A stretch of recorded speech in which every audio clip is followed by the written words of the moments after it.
Oh, Yes. So everyone, welcome. Thank you so much for joining us today on this webinar. On the occasion of World Youth Skills Day, it's great to have this power-packed panel with us, and we hope to have a very exciting discussion with all of you. Uh, for those of you who are joining us on YouTube, please do post any questions which you may have for the panel in the chat section, and we will ask them towards the end of the session. This is not a panel that needs a lot of introduction, but yet so I'll keep it brief.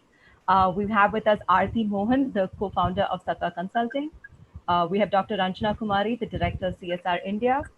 We have Sudha Srinivasan, CEO for the Nudge Center for Social Innovation. And we have Dr. Rukmini Banerji, the CEO of Pratham Education Foundation. The topic for discussion today is how do we bring more women into the space of skilling and entrepreneurship? This is a challenge, an issue, an opportunity which many organizations, I think, across the country have been working on. And for every one of us, it'll be great for us to hear from you as a panel what your experience has been with this topic and what do you recommend as a way forward. So we'll get started right away without much further ado. Aarti, my first question is to you. Just to set the context for everyone who may also not be very familiar with this topic, why is it important for us to focus on female workforce participation? And if the goal is to bring more women into the workforce, then where do we start? Thank you, Annette, and I'm lovely to be here with such an eminent panel. Why do we need women to join the workforce? There has been data from across the world, across countries, including India, that if more women work, economies grow. Women's economic empowerment boosts productivity, helps to diversify income, helps in setting up income equality.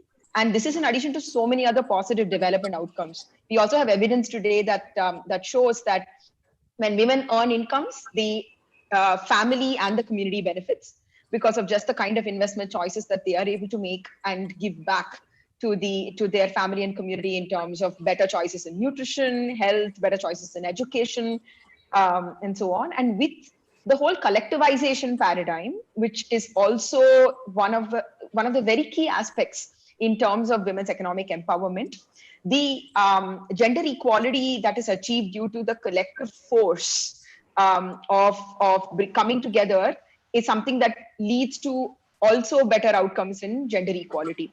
Of course, bringing more women to work means solving for also the social barriers that have existed for generations, right? And I think we can't have a conversation about more women in the workforce and entrepreneurship if you're not able to kind of talk about the threat or the risk of gender-based violence increasing, about the lack of agency and the burden of unpaid care work and many other elements that sort of holds them back.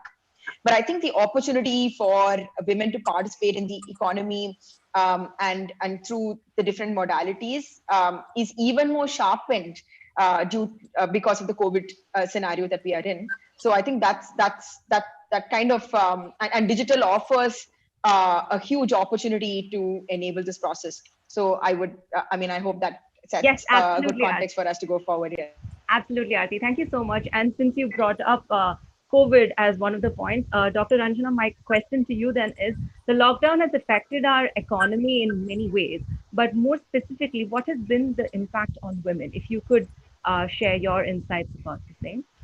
well, when we are talking today about women's employment, skilling, and skilling as such in general about everyone, I think we are in a very special times because with this experience of a threat to life and livelihood for everybody across the country, I would say that majority of the population at the moment is under that threat, and also that a lot of women in this whole process have uh, lost their jobs. They have become more dispossessed than they were in the earlier times. And also when we will walk out of it, we don't know, but whenever we will walk out of it, we need to be better equipped, not only because our economy is collapsing or has collapsed in some sense, but also because the livelihood question will be standing as a very big challenge to everyone.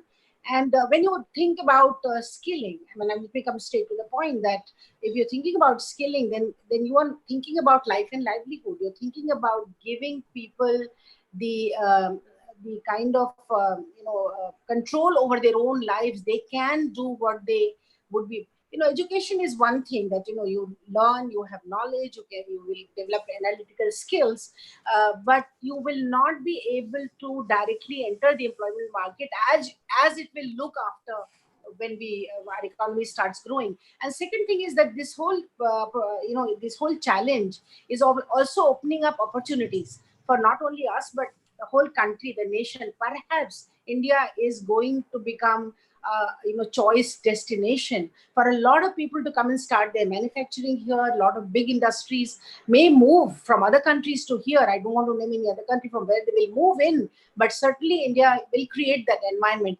And here we need to be prepared as a population to take on that challenge, and much more so for women, because when it comes to women's own life and the life of the family and their health, which again will be another challenge that we will be facing. So I think skill becomes one of the most important thing that has to be, in fact, nurtured, nourished, and given to everyone in the country.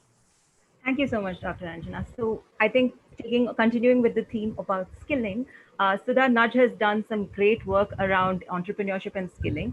What is your organization philosophy for how we can bring more women into the workforce?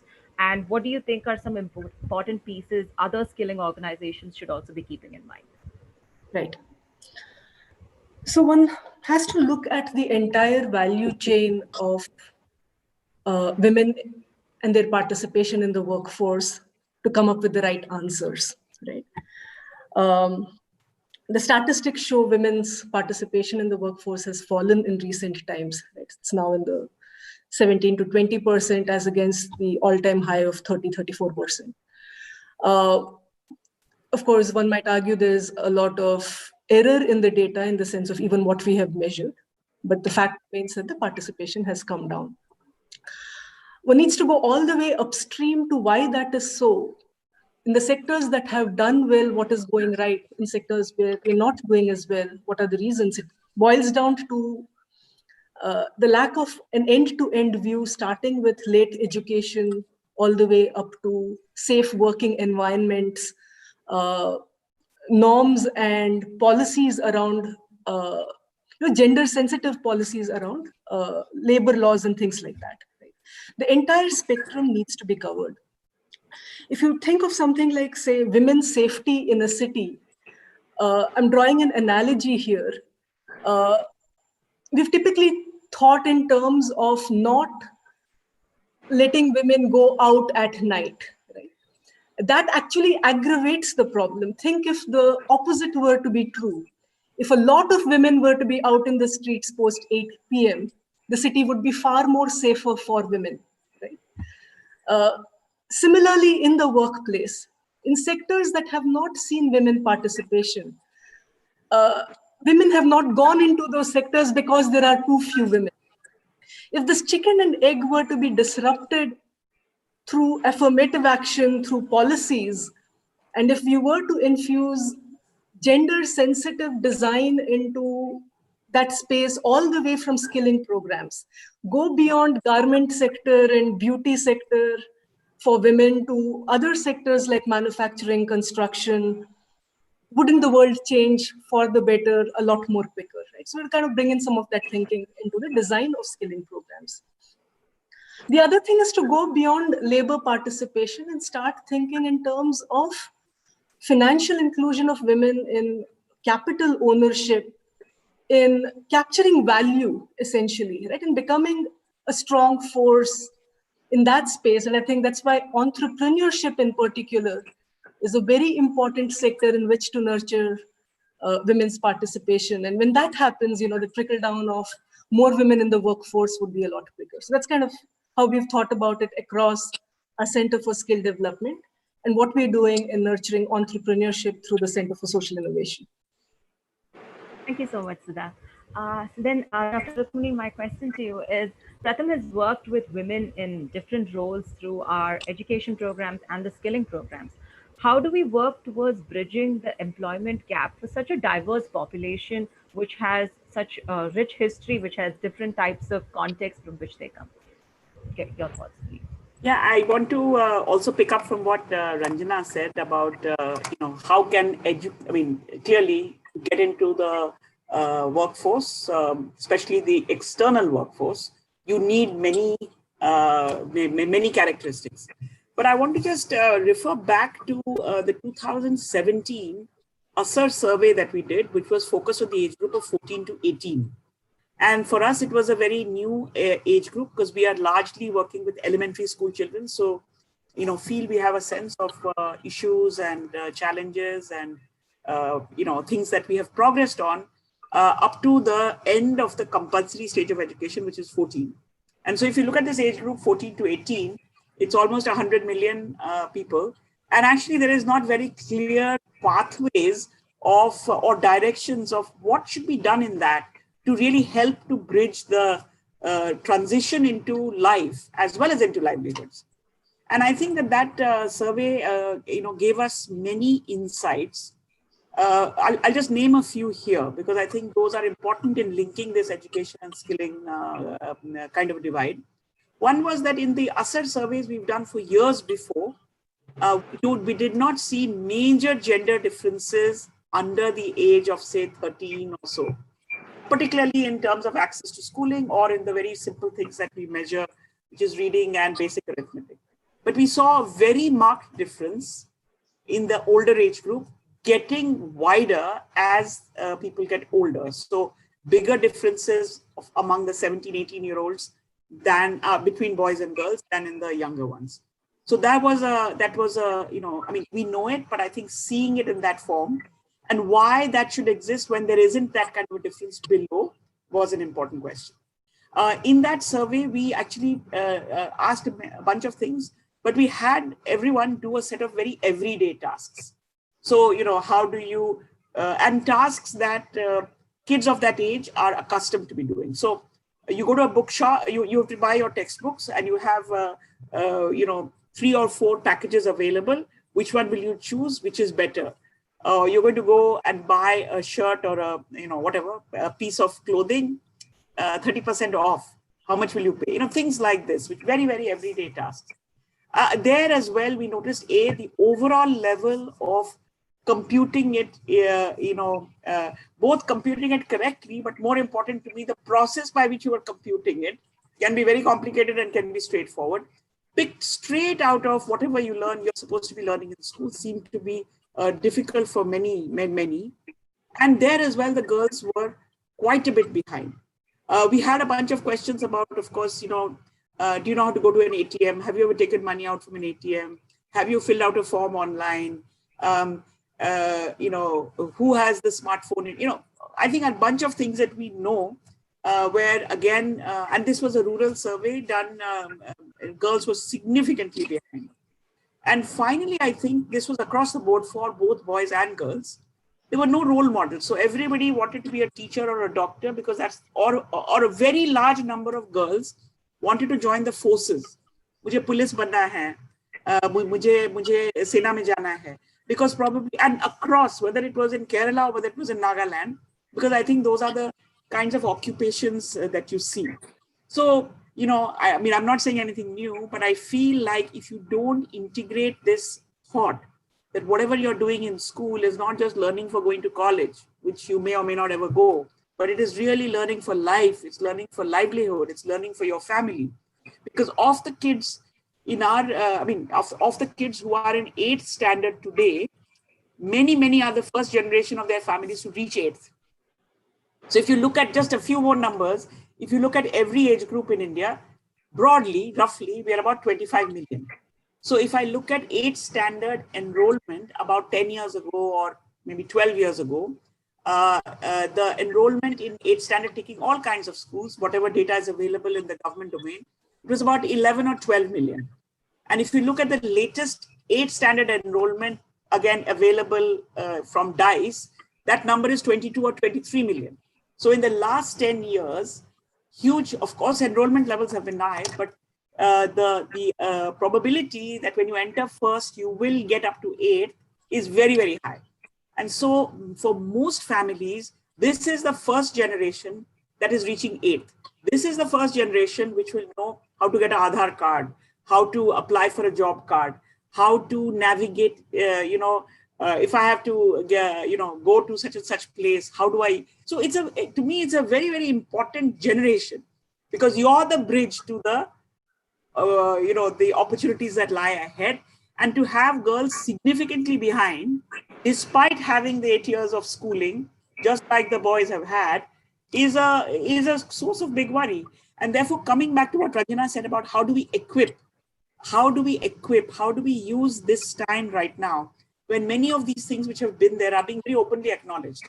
I mean, I wish the word work from home, we drop the work from and just say work and home. That has always been there, but it has never been recognized. Now, suddenly, because those who work in the office are at home, or those who work in the field are at home, work from home has become a big deal. I mean, the real work always happens at home. So how can we use the crisis right now for this equipping?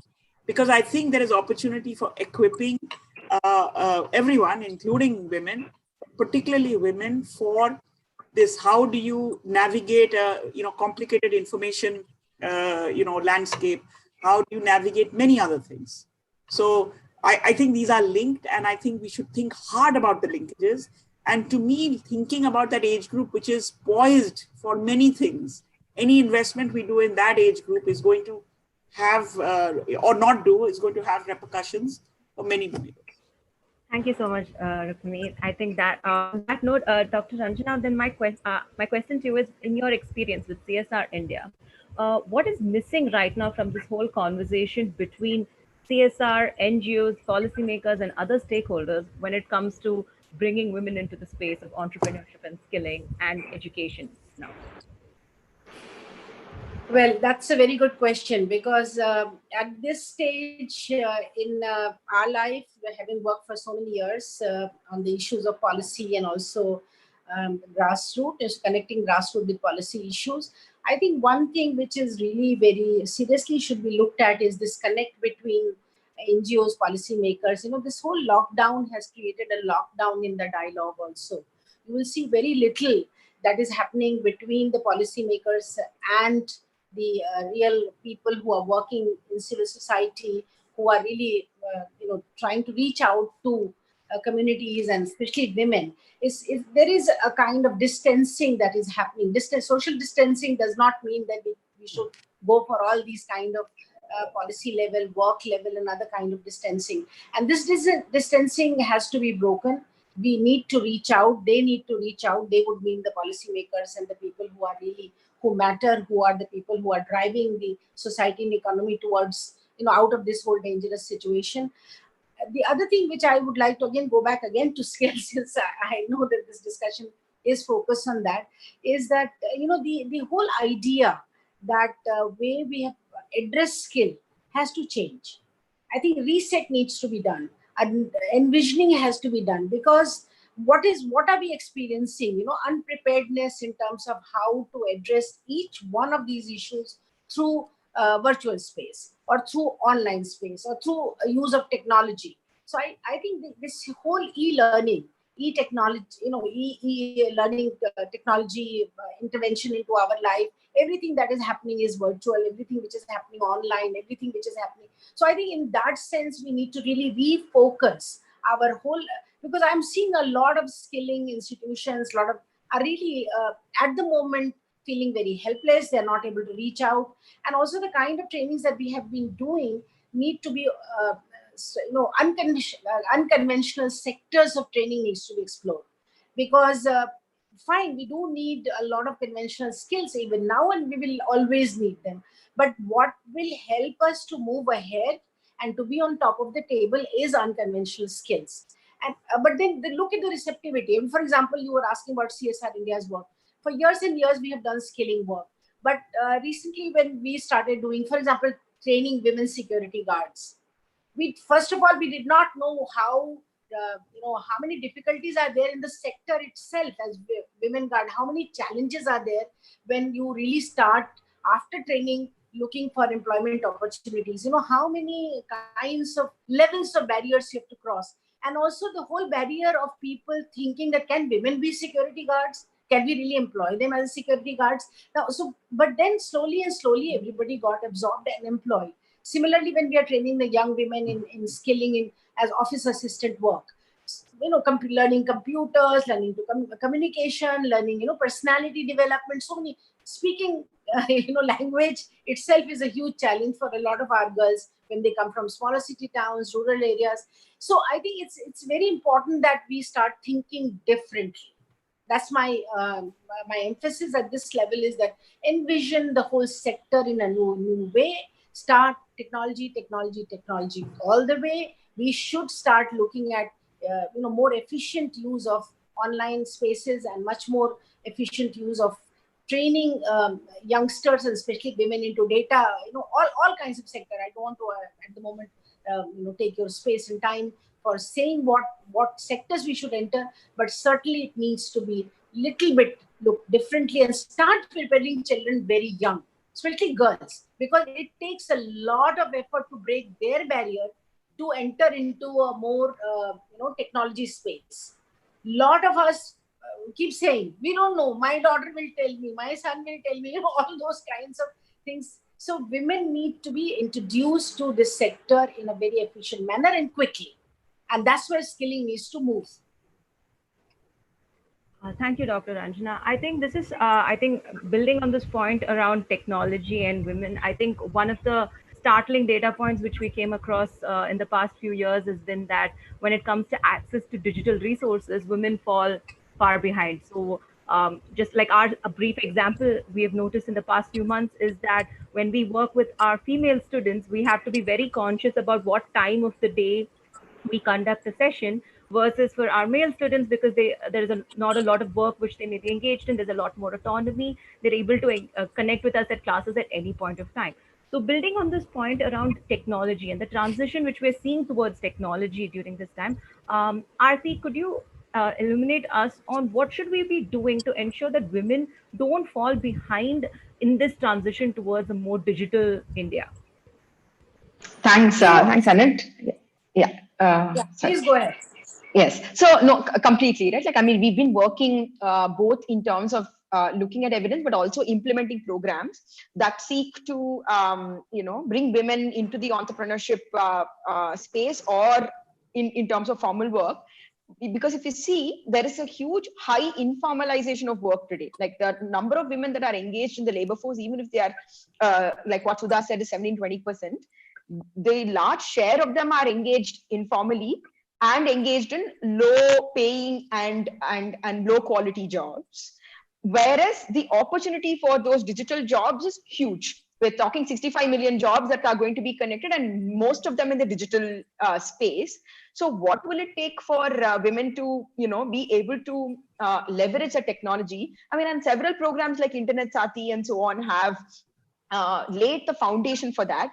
So what we've seen work is threefold in terms of bringing women into the fold of technology, right? One, with the whole gig economy workers, the informal workers, and several women being employed there. I think the issue of skilling them appropriately and using unconventional methods is one thing. And they're even looking at more visual interfaces for women who may not be as literate, looking at vernacular. The larger share of apps have not yet gone vernacular, and those that have been used in so many different ways by the women. That's the second. So looking at how can they adapt to more visual interfaces, how can they adapt using more vernacular is important. Two is, how do we bring the safety element when women are in the digital space of work, right? Like if suppose we have women servicing, let's say like in wellness or beauty and so on in somebody's house, or are in the transport sector and driving cabs and so on, the safety element becomes very important. How can we enable safety on the digital apps itself? It's another critical element when we enable technology for women. Ownership is, of course, a very critical thing we all know about, right? Like it's a family cell phone in many cases with women in the rural areas, and that's a common cell phone that everybody uses. In which case, how do digital finance, digital services, processes, apps account for the fact that the device might be family owned and not women owned, and then therefore what is a timeshare, and how do they and how do they help women to kind of use the technology is another element that we've uncovered as being very critical. When it comes to the entrepreneurship space, right? I think the digital enabling entrepreneurship itself is we've seen is a great opportunity and a great way to bring women in the rural areas into the workforce in entrepreneurship or work, and use the digital medium. We've been running a program over the last 3 years called Digital Sakhi in Maharashtra and Madhya Pradesh in partnership with L&T Finance, and we've also been working with some of the agri value chains in the other projects, as well as looking at collectives.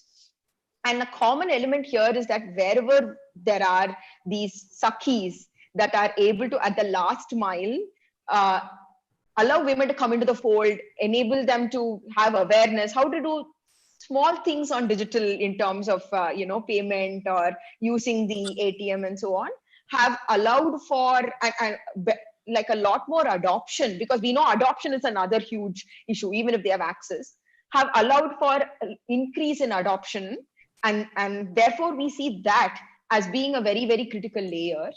The other point of technology is with COVID, we see with a lot of things shifting to digital, particularly the digital Sakhi kind of a model being very critical, whether in healthcare, like they can telemedicine or counseling centers and so on that can be run by women, them participating in enabling digital finance or last mile delivery of entitlements for women through this whole medium, and even in nutrition and things like that. So I believe figuring out the access and the design of the technology to service women, especially in the informal work economy and gig, looking at digital Sakhis or the digital entrepreneurship layer as a big enabler in bringing women into the rural, from the rural areas, particularly in the fold, and seeing what there is. And 3, looking at the COVID related needs, and how can we therefore equip women with that technology skills to be able to pursue opportunities like this, which are very much needed, is a third thing I would say that we can see through technology. Thank you so much for that, Aarti. So I think I'm going to pick on that point about gig economy and informal work, and connect that to the different types of ways we've classified work. So there are some trades which are typically recognized as pink collar work because that's where you have more women working. There are some trades which are recognized as non-traditional for women. So Sudha, I'm like to connect that to your point, which you mentioned earlier, and ask you, how do we tackle these stigmas around job roles, and maybe more deeply, how do we tackle the wage gap which may exist in these job roles, and bring women from all contexts, be it rural or urban India, into this growing economy, like your experience with this? Yeah, so again, I might have nothing new to say, because this all boils down to the cycle of, is it aspirational enough? Is it viable enough? Is it safe enough? Are there enough opportunities, right? So it keeps going in these cycles of what comes first. How do you break beyond the pink collar sectors to make women's participation more mainstream, right, across all sectors? And particularly in the context of COVID, you'll see it's not disproportionate, but it is still significant that sectors like hospitality, like beauty, and have taken a far bigger hit, and hence the drop-off is also very high, right? So if it had been more balanced, would it have been better? Times like COVID basically point out structural flaws and structural strengths in a lot more starker light, right? In sectors where the fundamental infrastructure has existed, the ability to cope and the ability to recover would be a lot stronger. For instance, the infrastructure has existed in self-help groups and in a lot of livelihood-oriented areas of work, where the bouncing back, because that foundation exists, the bouncing back is visible and will be stronger. Skilling, however, has not been like that, right? In skilling, it has been a catch-up game. the foundations, even as Aarti was pointing out, in terms of gendered content, in access to devices, in last mile reach has not been strong, where we now have to work doubly hard to make sure that we don't regress as a sector on the gender vector. Eventually, I think we have to start rebuilding a world where, starting with workplaces, policies are inclusive, going all the way back to building a women workforce for those sectors. Thank you so much, Sudha. So then, Dr. Rukmini, then my follow-up question to you, building on that point, is the pandemic has changed a lot, and not just in the way we approach skilling, but also in the way a lot of industries are functioning, and even in the way we approach education. How do we, and a lot of good work has maybe happened over the past few years.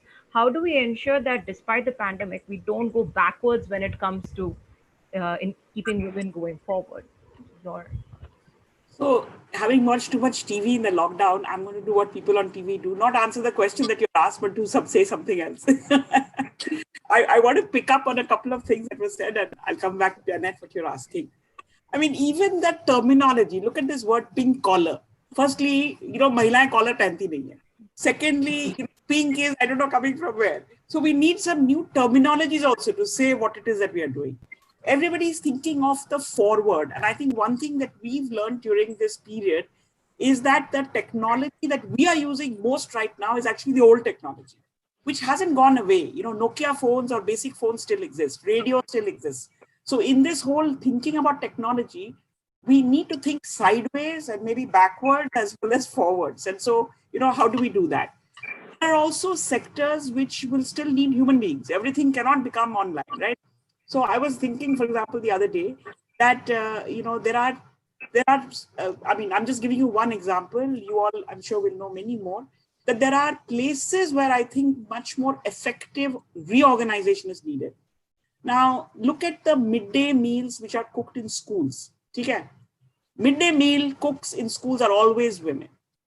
But in that same village, jab barat aati hai, jab shadi hota hai, those cooks are never women.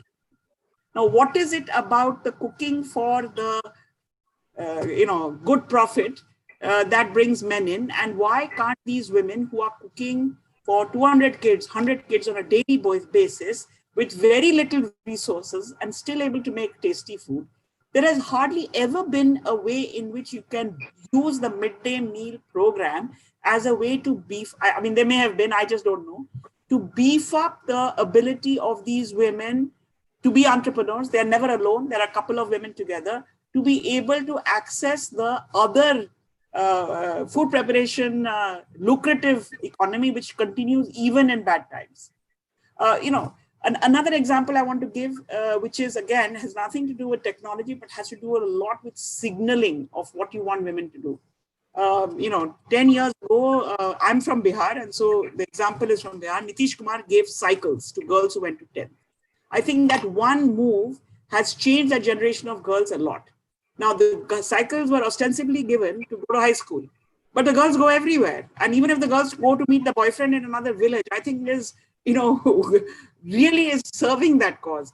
After a couple of years, they had to universalize this and give it to boys as well, because there was a view that the girls are going ahead and the boys are going to remain behind.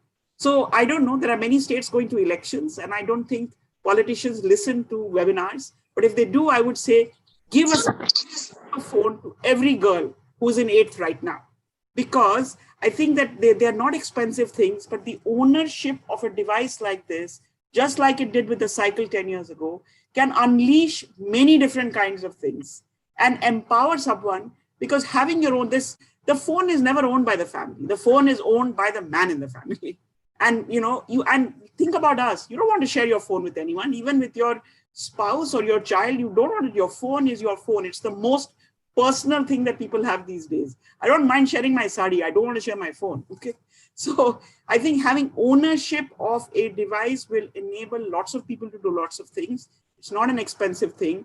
Whether you do direct cash transfer, you do direct phone transfer, I think that would be a There are some things like this, I think, that signal huge shifts, and you just do the one part and the recipient or whoever it is does the rest. Now, of course, Annette, I've forgotten what you asked me. So my question is, how do we stop women from falling behind in this? Yeah. So I would say that, for example, I'm particularly concerned, and because I only know primary education, my concern sort of gets limited right there, that I would keep a very close eye on the girls who are today in 7th or 8th. Now, by the time you go to 9th, there are other barriers for why you could or could not go to 9th. So, but in your own village, in a school very close to your house, I would track when schools reopen, or even before schools reopen, I would encourage particularly the girls of the higher classes to play a very important role in the life of the school, so that if they don't come, it makes a huge difference to the school and you notice it right away. Because we've worked very hard to get these girls not only to come, but to stay this far. And the second thing I would do is I would beef up whatever we call learning for life and learning for the future, not just learning for algebra to go to 9th standard. I think 10th class, getting through the 10th board exam is a big deal, just because it's a gatekeeping mechanism. If you fail people at that stage, then they can't move ahead. So enabling through whatever means, digital, otherwise, a large number. So the cohort that goes to 9th standard in 2020, in 2021, in 2022, must successfully finish 10th. And I think, like today, Delhi government is announcing with great pride that 98% of people have finished, have successfully completed the board exam. We should look across everywhere to see every girl who was in 8th in the COVID year, हमने उसको पार कराया कि नहीं, and उसके हाथ में अभी cell phone है कि नहीं. ये दोनों आप काम कर लो, तो I think बहुत सारी चीजें बदल जाएंगी. Sorry to I can't answer your question, but still. No, but thank you so much, Rukmini. So I think we've got, just like the panel, we've got about 250 people who are currently watching this session. And Dr. Ranjana, one question that is coming from the audience is that this concept of unpaid care work, it's something which I think every panelist has spoken about, and it's something which keeps emerging. How do we tackle that impact on, or is that something which is current, like something which we can even tackle at this point? And how do we ensure skilling continues despite maybe certain norms which have been maybe embedded in grassroots level right now?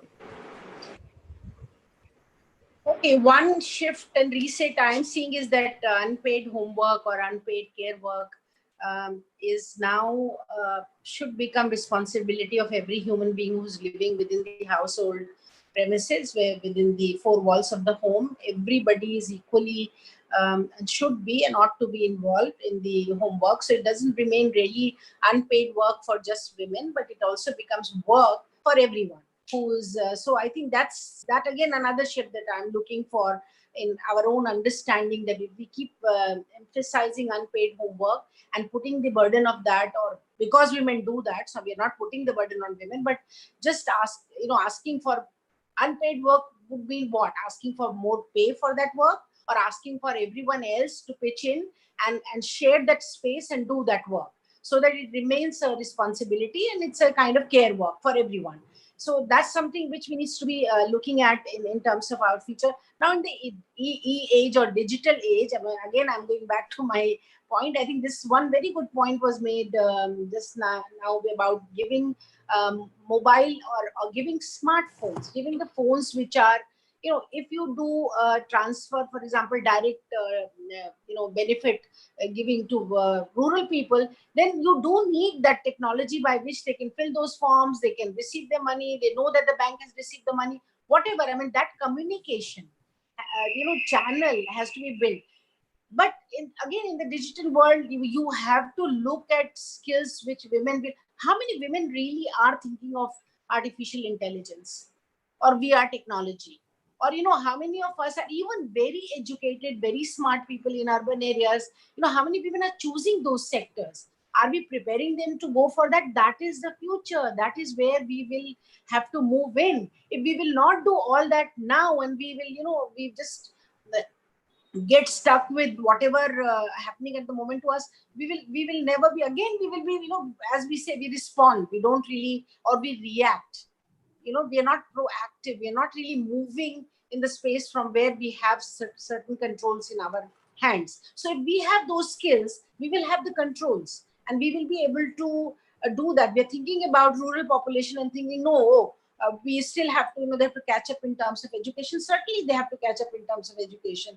They have to be, retention is a huge issue, as just Rukmini, I think, mentioned that about retention, that how to ensure that the girls who have gone out of the education system will come back, and not only will come back, will continue in the education, not get married and go and start doing unpaid work in the families wherever they will go. So I think it's important to really look at the areas in which we can bring more women in. We can have categories or tiers of women who are at the moment competent enough, qualified enough to move in. Let's push them in. Let them try. Let the training start. Let the skilling start at that level where they will be able to enter the new economy area. And the women who are not able to at the moment catch up with educational children, girl children, for example, let's push them into and retain them into the school. So multi-layer strategy. We cannot go with one glass and say, oh, everybody is looking blue, pink. I hate this pink business. What is pink about women? I don't know, but why it has become pink? Just reject this paradigm of looking. And if you read an article, like we are doing these days, if we see a discussion where only men are sitting, we say, sorry, males are not acceptable. We will not even participate in it. Forget about this. If you're sitting in a room where all policymakers are men, you just walk out and say, sorry, there is no way we can contribute to this discussion. Why did you ever invite me when you didn't find any other women to be part of that? So every which way, we have to really start so, okay, fine. So let's be on the top of the table. Let's get access to technology. Let's enter the areas which we don't think about, and or we feel very threatened about, and those things and also the digital. If we will not train now, just last point that I want to make about digital, safety in the digital space. Just like when you go for work, public spaces are not safe, or safety should not deter us, but safety challenges should give us, reset our mind and think that, look, we need to prepare ourselves to face this challenge. It should not be deterrent, but it should be enabling. It should be, we enable ourselves to be able to face. Now, digital safety, we are running a lot of programs with Facebook, with now CBSE has joined us in terms of training a lot of young students in the school, how to be safe online. Because that will be another challenge which will come, especially for the rural girls, especially for the girls from small city towns, getting lured into all kinds of economic offenders, getting lured into all kinds of sex offenders, getting lured into all kinds of, so I think those are or people trying to bully them, non-consensual posting of images. There are so many other issues when you are in the digital world. Just like real world has safety challenges for women, digital world has perhaps much bigger challenges, because it's very difficult to really understand in the first way, the first hand, and then to be able to respond and react to that. And our system instructors are not prepared for that at the moment. Our police are not trained. We do have cyber crime units, but they are all evolving. We don't have even a proper law on safety and policy. You see, we don't have a law on privacy at the moment online, on the digital space, how to digital privacy, how do we maintain all that? So we are still catching up with all that. But if women are prepared and women move into that space quickly, and we all as agencies who are, trying to help women get agency, I think if we can all work hard to be able to reach there, I'm sure things will look very different when we are, another 2 years or 3 or 5 years from now, in spite of COVID. Thank you so much, Ranjana. I think we have time for just one last question. And Sudha, this question is to you from the audience. Entrepreneurship is something which I think has been talked about right now as much as maybe technology has been talked about. Access to capital is often one of the biggest stumbling blocks which prevents a lot of women from becoming entrepreneurs. What are your thoughts on that, and how do we overcome such bottlenecks? Yeah. So this is the opportunity and space for the most disruption and the most mileage, right? You can get so much more happening in women's empowerment if we crack this bit. Because traditionally, ownership of property, ownership of capital has been male dominated, right? Those are the social norms and structures in which we've functioned historically. While women have been earning members of the household, they have not been equally the owning members, right, in terms of the house and other assets, the assets of production, has been maintained at a household unit and not as a adult member unit, and hence the women have, completely taken a backseat. Even in livelihoods like education, where 60+% of workforce participation is women, the Kisan credit card enrollment numbers are dismal. Right? Anything that has establishing the identity of the person as a primary, there's that room for really moving the needle and bringing back that balance. Entrepreneurship is a very important area. Really need to step up from I'm doing the work to I'm an entrepreneur in this space. We have, again with Facebook, started Pragati, which is a program exclusively oriented to promoting women-led startups, particularly working for financial and digital inclusion of women.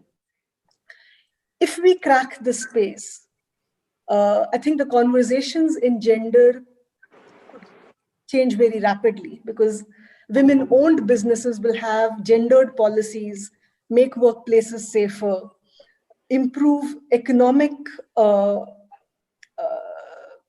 lenses that currently view distribution of wealth and capital differently. Right? I think it's an amazing point in time to enable these inflections. I think a large ecosystem needs to come around, objectively look at successes of women led enterprises and invest in them, bet big on them. I'm really optimistic about what can be done in this space. And yeah, I think the time is right. Thank you so much, Sudha. I just want to thank all the panelists for your wonderful thoughts. This has been a truly interesting and incredibly illuminating discussion. Our audience members have asked some more questions, but I think for want of time, we would have to pause right now. So thank you so much, everyone. And we hope that the work done by these incredible organizations continue, and we work towards this cause of bringing more women into the space of skilling and entrepreneurship in the future. Thank Thank you. you so much. Thank you. Thank you. Thank you.